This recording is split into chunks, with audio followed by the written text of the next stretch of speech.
Comme un enfant dans les bras du bon Dieu. C'est ça que le message du lot va nous rappeler en nous disant « Le Seigneur est là pour notre bien. Revoyez vos manières de prier. » Regardez des fois comme on prie. Oh là là, on prie pour convaincre Dieu. Alors on cherche des belles formules, surtout bien travaillées comme ça, en disant là, avec ces formules-là, je vais forcément fléchir le Seigneur. Il va se dire, voilà une parole bien dite, allez, j'accepte de l'exaucer. Mais dis donc, est-ce que nos manières de prier partent de la conviction première que le Seigneur veut notre bien? Non seulement il le veut, mais en plus il sait où est notre bien. Ah, nous nous égarons souvent à penser être bien quelque chose qui ne nous fera pas de bien. Et la source pour savoir où est notre bien, c'est la parole de Dieu. Parole exigeante, déconcertante, vous verrez demain, on réentendra les béatitudes. Ben oui, notre bien se trouve là, mystérieusement présent, secret de la joie. Le Seigneur veut notre bien, le Seigneur sait où est notre bien, et en plus, il fait tout pour notre bien. C'est ce que Benoît va découvrir au cours des 54 années. Le Seigneur ne se lasse pas, il prend tous les chemins possibles pour essayer de nous rejoindre, de nous offrir caresses, délicatesse, pour nous secouer des fois, afin que nous puissions prendre le bon chemin. Le Seigneur fait tout concourir à notre bien.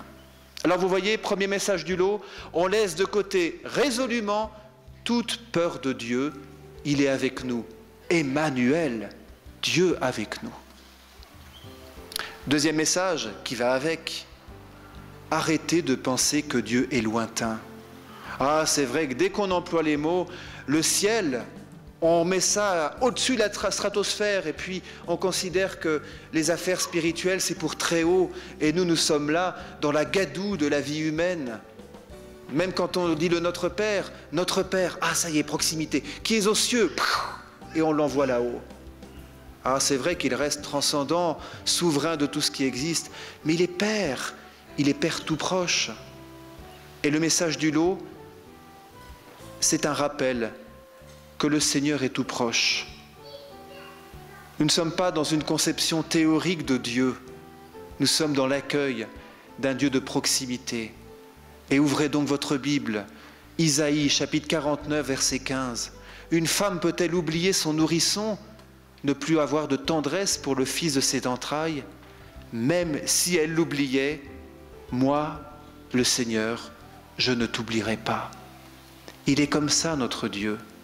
Il est comme une mère qui cherche à consoler son enfant, et l'enfant est des fois tellement énervé, tellement excité qu'il n'accueille même plus les caresses de sa mère. Osée, chapitre 11, verset 3, « C'est moi qui lui apprenais à marcher en le soutenant de mes bras, et il n'a pas compris que je venais à son secours. » Vous savez, quand un enfant s'est fait vraiment mal, on le prend dans les bras pour essayer de le calmer, mais il est tellement excité, tellement apeuré qu'il gesticule dans tous les sens. Et c'est là où le Seigneur, comme une mère, nous prend contre lui et nous dit « Calme-toi, calme-toi, viens tout contre ma joue, calme-toi. » Benoît découvrira cette tendresse du Seigneur à travers Marie. Oh, Marie est le plus beau canal pour nous faire accueillir la tendresse, la patience, la douceur du Seigneur. La Vierge Marie sera auprès de Benoît une maîtresse de douceur. Un jour, Marie apparaît à Benoît et lui dit « Il y a un prêtre qui va monter au lot, il est dans une situation de vie catastrophique. Il faut vraiment que vous alliez vers lui et que vous dénonciez ses péchés. » Oh bah, Benoît n'est pas ravi, hein, franchement. En tout cas à l'époque, attention, hein, les prêtres c'était quand même des messieurs, des monseigneurs. Hein. Et donc, elle peine à y aller. Allez, elle se décide, elle va vers le prêtre. Elle lui dénonce ses péchés, le prêtre court en confession, il pleure toutes les larmes de son corps et il repart en disant qu'il allait changer de vie. La Vierge Marie apparaît une seconde fois et dit à Benoît, « Benoît, c'est bien, vous avez dit à ce prêtre ce qu'il devait entendre, mais si vous lui aviez dit avec plus de douceur, ça aurait porté tellement plus de fruits. Avec plus de douceur, ça porte tellement plus de fruits. » Ah, des fois on peut se dire les choses, moi des fois je regarde les couples, je ne suis pas marié, hein. Bah, peut-être que ça me donne un petit regard extérieur, et je regarde les couples qui se parlent.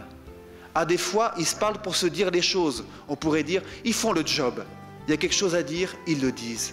Oh, mais s'il le disait avec plus de douceur, ça porterait tellement plus de fruits.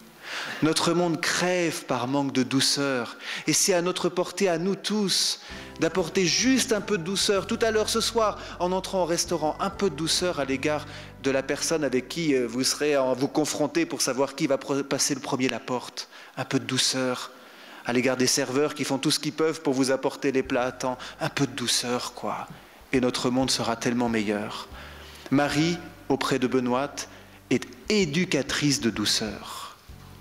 Cette proximité, Benoît va devoir accepter qu'elle conduise Dieu, pas simplement à lui dire qu'il est là pour elle, mais à reconnaître qu'il vient et qu'il nous touche. Vous savez, c'est le grand espoir de l'humanité. Le pape François ira jusqu'à dire le message que tous attendaient, il a dit dans son homélie de Noël dernier, le message que tous attendaient, que tous cherchaient dans la profondeur de leur âme, n'était autre que la tendresse de Dieu.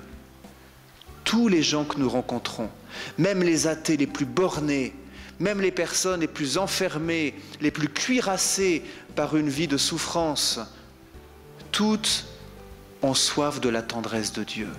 Et cette tendresse, ce n'est pas une théorie. Cette tendresse, c'est Dieu qui vient nous toucher. Le Verbe s'est fait chair, il a habité parmi nous. Tiens, je vous encourage à lire un évangile en entier. Ça ne prend pas très longtemps, hein. Mais vous regardez le nombre de fois où Jésus touche, le nombre de fois où on veut le toucher. C'est impressionnant.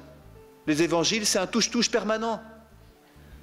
Jésus rencontre un sourd-muet. Qu'est-ce qu'il va faire? Déjà, il va le mettre à l'écart. Ah, la tendresse a besoin de discrétion pour pouvoir s'exprimer, pour pas qu'elle soit violence. Il l'emmène à l'écart, il met ses doigts dans les oreilles, il prend de la salive et il la met sur sa langue. Vous croyez vraiment que Jésus avait besoin de toute cette liturgie pour rendre la guérison efficace? Il est le Fils de Dieu de toute éternité. Il n'avait pas besoin de ces gestes. Mais c'est ce sourd-muet qui en avait besoin. Que ces oreilles inutiles contre lesquelles il avait dû pendant des années pester, il fallait qu'il se réconcilie avec elles. Cette langue pâteuse et qui l'empêchait de s'exprimer, il faut la salive du Christ pour qu'il se réconcilie avec elle. Et finalement, le Seigneur devient artiste, voyez, comme si sa création était sa toile.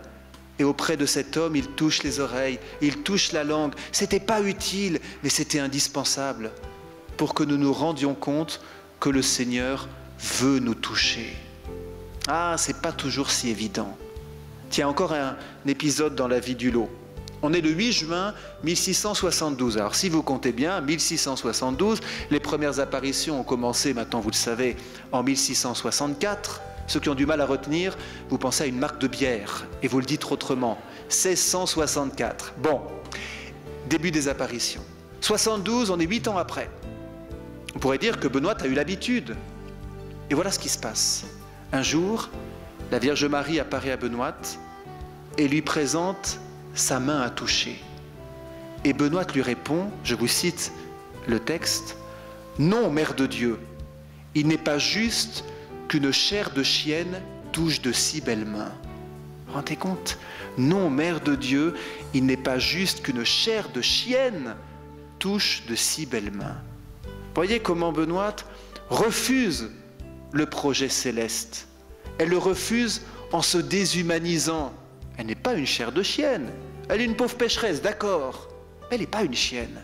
Voyez, la tentation que nous avons de refuser le projet de Dieu quand il vient nous toucher en nous déshumanisant, en refusant la beauté de ce projet d'un Dieu qui se fait homme pour nous rejoindre dans notre humanité. Et Benoît devra être éduqué à cette proximité. Et elle le sera notamment en étant ambassadrice d'un geste particulier que la Vierge Marie propose en ce lieu. Elle montre à Benoît l'huile de la lampe du tabernacle. Dans toutes les églises, il y a une petite lampe allumée pour nous rappeler la présence de Jésus, présence réelle au tabernacle. Souvent maintenant, dans nos églises, c'est des petites lumières électriques rouges. Bien sûr qu'à l'époque de Benoît, ce n'était pas des lumières électriques, c'était des lampes à huile. Et la Vierge Marie dit à Benoît, l'huile de la lampe du tabernacle, si on en prend et qu'on s'en applique avec foi, on guérira.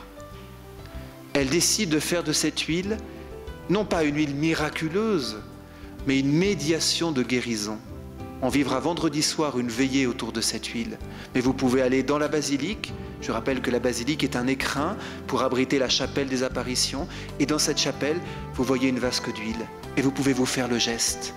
Et ce que je trouve très beau, c'est que toutes les personnes qui font ce geste, même celles qui pour monter les 4 marches afin d'entrer dans le chœur, se sont un peu battus contre leur corps parce qu'un handicap ou la vieillesse fait que ce corps est lourd à porter même pour 4 marches et ils arrivent à la vasque d'huile, ils ne se font pas une baffe, ils prennent de l'huile et ils s'en appliquent avec tendresse. La Vierge Marie a voulu ce geste d'onction pour que nous soyons entre guillemets contraints, en tout cas encouragés à un peu de tendresse envers nous-mêmes.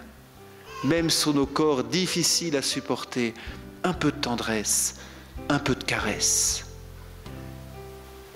Des fioles de l'huile du lot, on en envoie 30 000 à travers le monde chaque année. Et tous les pèlerins reçoivent alors chez eux, je dirais, une fiole de tendresse, une invitation à la caresse. Et d'ailleurs, la promesse de Marie se réalise puisque nous avons au lot le témoignage de 70 à 80 guérisons inexpliquées par an sur l'application de cette huile. Voyez la tendresse du Seigneur et sa fidélité à ses promesses. Bon, on est d'accord? On arrête d'avoir peur de Dieu? On est d'accord? On arrête de le tenir à distance. Mais une fois qu'on a fait ce travail, entre guillemets, négatif, d'évacuer ce que Dieu n'est pas, il s'agit d'accueillir ce qu'il est. Et qu'est-ce qu'il est? Eh bien, le message du lot, c'est ce grand élan. Je ne sais pas si vous voyez cet élan se dessiner actuellement. Il est phénoménal. Notre pape François l'a bien saisi, puisqu'il a décidé d'ouvrir une année de la miséricorde. Ce grand élan, c'est la miséricorde. La miséricorde, sous un angle particulier, sous une coloration particulière, celle de la tendresse. Tendresse de Dieu pour nous, tendresse que nous sommes appelés à offrir aux autres. Miséricorde, ça veut dire quoi? Eh bien, miséricorde, ça veut dire d'abord, si on prend le terme latin, misericordia, cor cordes, le cœur. Le Seigneur est sensible à nos misères. Ah, ça fait du bien de l'entendre. Le Seigneur ne regarde pas nos misères de haut en disant, dis donc, on va voir comment tu te dépatouilles avec tout ça. Le Seigneur est sensible à nos misères. Exode, chapitre 3, verset 7. J'ai vu la misère de mon peuple qui est en Égypte. J'ai entendu son cri devant ses oppresseurs, je connais ses angoisses. Je suis descendu pour le délivrer de la main des Égyptiens. Voyez le Seigneur miséricordieux, il est sensible à nos tendresses, à nos besoins, il connaît nos angoisses et il vient. Il ne nous dit pas, on va voir jusqu'où tu arrives à tenir. Il vient au cœur même de nos misères. Et c'est le magnifique pape Jean XXIII qui dira « Nos misères sont le trône de la miséricorde divine ». C'est magnifique, ça vous ne trouvez pas? Nos misères sont le trône de la miséricorde divine. Voilà. Et au lot, c'est ce que Benoît va expérimenter. Elle va se rendre compte que le Seigneur ne l'attend pas dans une perfection, mais la rejoint dans toutes ses misères. Et dans son service auprès des pèlerins, elle va se rendre compte que le Seigneur n'est pas dégoûté de nous. Ah, on pourrait dire, il aurait de quoi? Le Seigneur n'est jamais dégoûté de nous, comme on s'éloignerait de quelque chose ou de quelqu'un qui nous révulse. Au contraire, plus il nous voit dans le pétrin, plus il s'approche. Comme Jésus auprès du lépreux, il vient, il le touche, il l'embrasse, comme le pape François l'a fait de manière marquante auprès de malades les plus repoussants. Il vient, il les embrasse, il les étreint. Miséricorde. Et ça, au lot, ça nous est rappelé de 3 manières. Le Seigneur nous rejoint jusque dans nos misères pour nous en libérer. Et il nous montre, on l'a vu hier soir, que toute la cour céleste est impliquée dans ce mouvement de descente jusque dans nos misères pour nous en libérer. Miséricordia. Ah, on trouve dans la Bible un autre terme pour dire la miséricorde. Il faut aller dans l'Ancien Testament qui est écrit en hébreu et on trouve un terme chesed. Chesed, on pourrait le traduire par fidélité. Mais pas tellement la fidélité comme nous essayons d'être fidèles à tel ou tel engagement, mais la fidélité à ce que l'on est. La chesed, c'est Dieu qui est fidèle à son être, d'être Dieu, pour le dire ainsi, excusez-moi. Et donc c'est Dieu qui est fidèle à sa fidélité, parce qu'il ne peut pas faire autrement que d'être fidèle à lui-même, à son être, puisqu'il est Dieu. Et c'est saint Paul qui dira, si nous sommes infidèles, lui, il restera fidèle, parce qu'il ne peut se rejeter lui-même. C'est ça la chesed, Dieu qui est fidèle à lui-même. Et en 54 années d'apparition au lot, c'est le message qui nous est délivré. Dieu ne se dit pas, allez, je vais aider celui-là ou celle-là quelques mois, ni même quelques années. Mais non, il reste fidèle, parce qu'il ne peut se rejeter lui-même. Il ne peut pas faire autrement, et ce n'est pas par contrainte, évidemment. Il ne peut pas faire autrement que d'être fidèle à nous, parce que c'est son être. Alors ici, on redécouvre que le Seigneur est fidèle. On redécouvre que le Seigneur a une fidélité qui sait prendre son temps. Vous savez, nous, que de fois on manque de miséricorde envers les autres parce qu'on voudrait tout d'eux à l'instant. Mais peut-être qu'ils ne sont pas prêts pour l'instant et qu'il faudra du temps.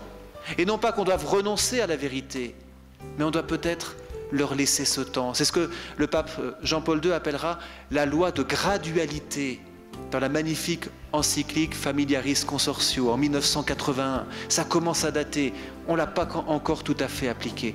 La loi de gradualité.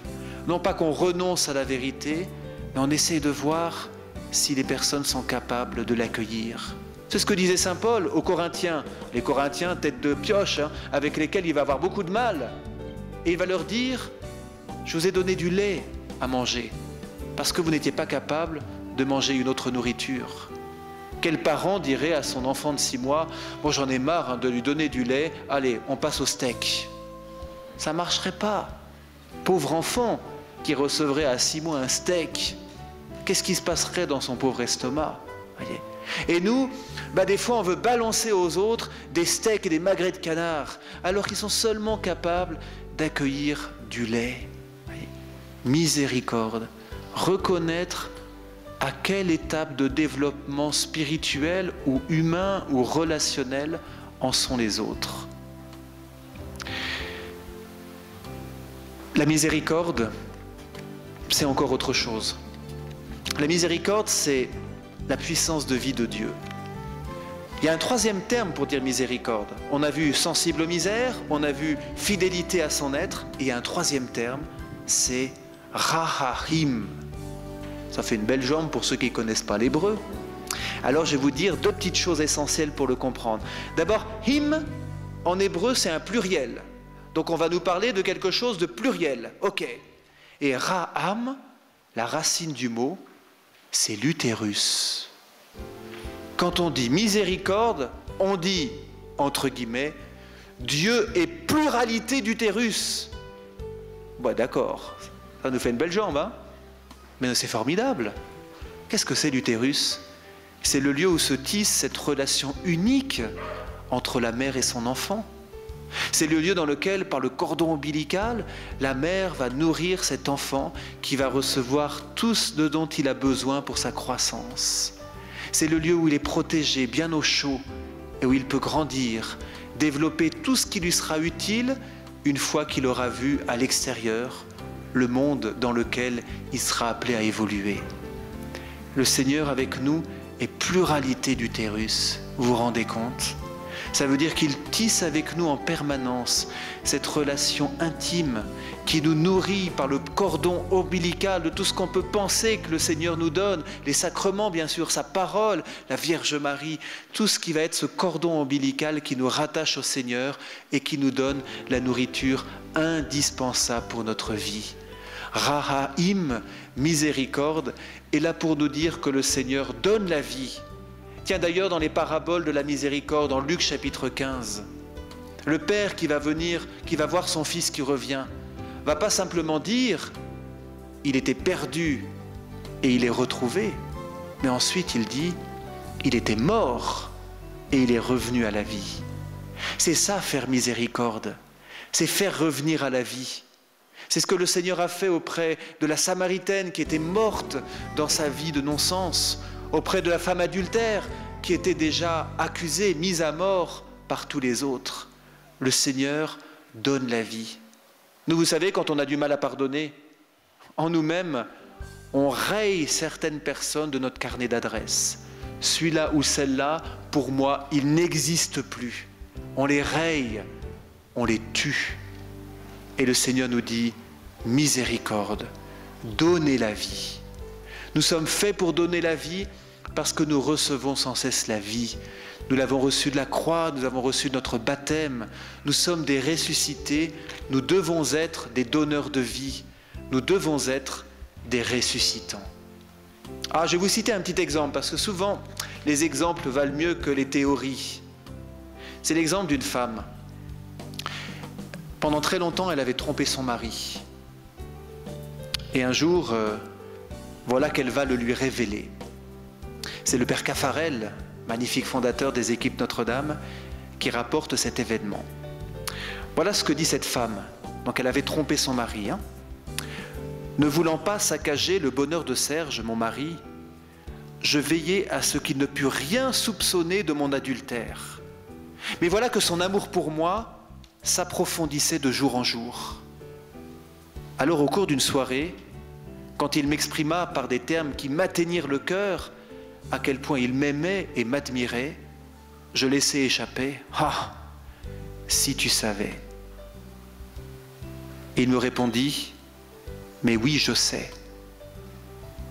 Ces mots firent exploser en moi une indignation aussi violente qu'injuste. Et je lui dis « Alors pourquoi tu me joues cette comédie ? De deux choses l'une, soit tu ne souffres pas de ce que tu sais, et c'est la preuve que tu m'aimes pas, soit tu es bouleversé et ta sérénité n'est qu'un mensonge. » J'étais hors de moi, agressive, railleuse et blessante. Il attendit que l'orage se fût apaisé. Et puis calmement, tendrement, il me dit « Ma chérie, comprends. Depuis des mois, j'ai cruellement souffert.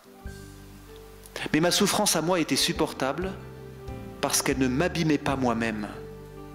Alors je vis clairement ce que j'avais à faire. La seule chose que je pouvais faire, t'aimer plus encore qu'auparavant, pour que tu ressuscites à l'amour. Et que cet amour tout neuf, non seulement brûle ton mal à sa flamme, mais te fasse un cœur nouveau, une pureté nouvelle, une beauté plus rayonnante que jamais. Et l'amour de Serge fit de moi cet être nouveau. C'est ça, mes amis, la miséricorde. C'est croire à la puissance de l'amour. C'est croire que l'amour qui a été sauvé par le Christ en sa passion est la seule issue possible dans toutes nos relations. Et que même si on pense juste de se braquer sur « oui, mais quand même, j'ai été blessé », il n'y aura pas d'issue possible si on n'y met pas de la puissance de vie, si on n'y met pas de la résurrection.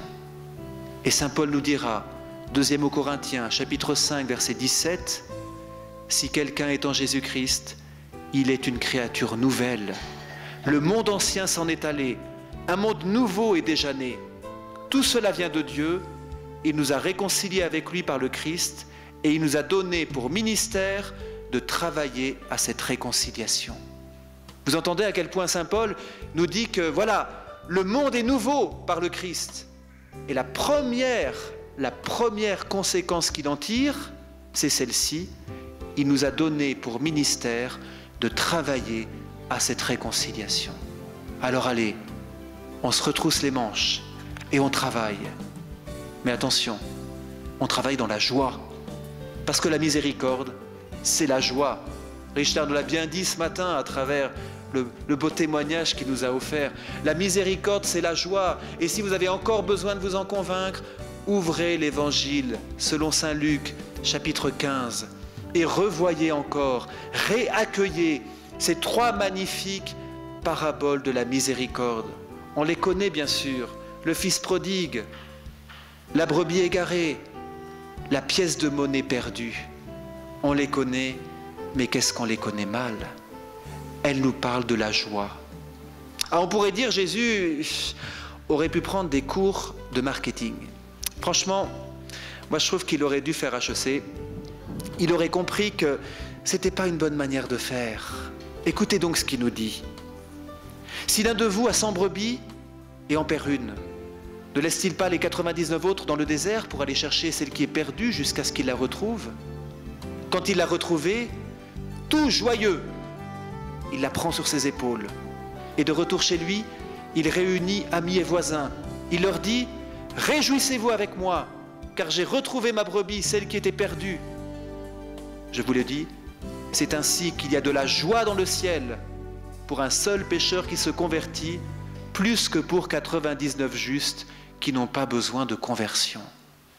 Dites-moi, vous l'avez entendu, la joie? C'est la joie du berger qui retrouve sa brebis. C'est la joie des amis et des voisins qui sont rassemblés pour faire la fête. Et c'est la joie au ciel parce qu'un pécheur est retrouvé. Mais pardon Jésus, c'est pas très vendeur ton truc. Si tu avais vraiment voulu qu'on court jusqu'en confession, tu aurais dû nous dire, vous petites brebis, vous allez être réjouis parce que le berger va vous retrouver, va vous prendre sur les épaules, va vous ramener jusqu'à la bergerie. Vous avez entendu ce qui nous est dit de la brebis? Qu'est-ce qu'elle ressent, la brebis? On n'en sait rien. On ne sait pas si elle est heureuse d'être retrouvée. On ne sait pas si elle est ravie d'être prise sur les épaules. On ne sait pas si elle est satisfaite de retrouver la bergerie. On n'en sait rien. Pas plus qu'on ne sait si le fils qui revient est ravi que le père lui fasse la fête pour son retour. Pas plus qu'on sait si la pièce de monnaie est contente d'avoir été retrouvée, mais soit pour une pièce de monnaie, on peut comprendre que ses sentiments soient difficilement détectables. Bon, mais n'empêche, si Jésus avait voulu nous encourager à aller nous confesser, il aurait pu insister sur notre joie. Ça va nous créer de la joie d'aller nous confesser. Et c'est pas ça qu'il fait. Il nous parle de la joie du Père, parce que bien sûr, on l'a compris, le père de la parabole du fils prodigue, le berger et la femme qui remue la maison pour retrouver la pièce, bien sûr que c'est Dieu notre Père. Et voilà que Jésus nous dit, le mystère de la miséricorde, c'est que dans vos pauvres mains de créatures tellement limitées et pécheresses, il y a la possibilité de réjouir le cœur de Dieu. Rendez-vous compte? Laissez le Seigneur être réjoui par le fait de vous retrouver. C'est ça le cœur de la miséricorde. Laissez le Seigneur partager avec d'autres cette réjouissance. Il réunit amis et voisins. Oh là là, il faut que je vous dise mon expérience de confesseur en ce lieu. C'est magnifique, il y a plein de monde qui veut se confesser, génial. Mais les gens qui viennent se confesser, ils calculent quand même un petit peu leur affaire. Les confessions commencent à 14h30. Si j'arrive à 14h25, je pourrais passer le premier. Et comme ça, vite fait, bien fait, on n'en parle plus, je suis tranquille. Sauf que je ne suis pas le seul à avoir pensé pareil. Et quand j'arrive à 14h25, il y a déjà 5 personnes qui attendent à l'entrée des confessions. Je fais un calcul rapide. 5 personnes, 10 minutes par personne. Dans 50 minutes, c'est mon tour. Bon, bah, je vais attendre, hein, j'ai rien d'autre à faire. Bon, je vais sortir mon chapelet, quoi, voilà, ça passera le temps. Et j'attends. Première personne qui passe. 10 minutes. Ah, elle ne sort pas. 15 minutes, elle ne sort pas. 30 minutes, elle ne sort pas. 50 minutes, elle ne sort pas. Et au bout d'1 heure, la voilà enfin qui sort. Je vous le demande, chers amis, allez-vous porter sur cette personne le regard de joie de celui qui se réjouit parce que la brebis qui était perdue est retrouvée? Franchement, est-ce que vous n'allez pas essayer de capter son regard pour essayer de bien lui faire comprendre « T'as vu le temps que tu m'as fait perdre ?» Et voilà le Seigneur qui nous dit « Mais réjouissez-vous de la miséricorde. Moi, le Père qui me réjouit, je rassemble voisins et amis.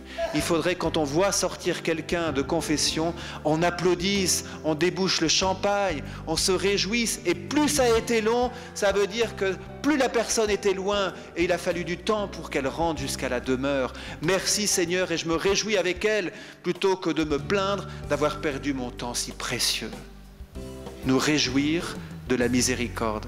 J'y pensais ce matin lorsque Richard nous a montré la photo de Dieu. Là, vous avez tous levé la main. Bien sûr qu'on veut tout le monde au ciel. Ouais, mais je me demande si on est vraiment totalement disposé à ce que les autres soient touchés par la miséricorde. Parce que dès que ça vient déranger notre petit projet à nous, on ne répond pas forcément présent. Et puis la dernière des joies, vous l'avez entendu, il y a de la joie dans le ciel pour un seul pécheur qui se convertit. Je vous disais hier à quel point ce sanctuaire était un sanctuaire du sourire. Les anges sourient quand ils participent à la messe. Les anges sourient quand ils voient sortir des personnes de confession. C'est le grand orchestre céleste, aussi bon que celui qu'on a ici, qui lance toutes les voix et tous les instruments possibles pour se réjouir de la miséricorde.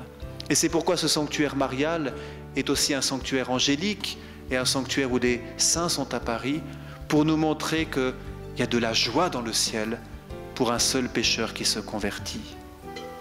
Voilà mes amis, on met de côté la peur de Dieu, on met de côté l'impression qu'il est loin, on l'accueille, Seigneur, fidèle à ce qu'il est, fidèle à son être, tendre, donneur de vie, surabondance de vie, source de joie. Et à ce moment-là, quand on aborde la miséricorde, c'est plus « Oh là là, j'ai pas trop envie de me confesser, puis je sais pas trop quoi dire, et que va penser le prêtre ?» Et quand on est appelé à faire miséricorde auprès des autres, c'est plus « Oh là là, j'ai pas envie de lui pardonner parce qu'après tout ce qu'il m'a fait », ou alors « J'ai pas envie qu'il me demande pardon parce que je veux rester bien ancré sur cette impression que je suis dans mon bon droit à refuser la miséricorde. » Ouvrons-nous à la miséricorde, c'est le cœur du message du lot, c'est ce que je vous souhaite de vivre, et pour cela, nous avons Marie que nous allons maintenant prier par le chapelet. Gloire au Père et au Fils et au Saint-Esprit, comme il était au commencement, maintenant et toujours, et dans les siècles des siècles. Amen.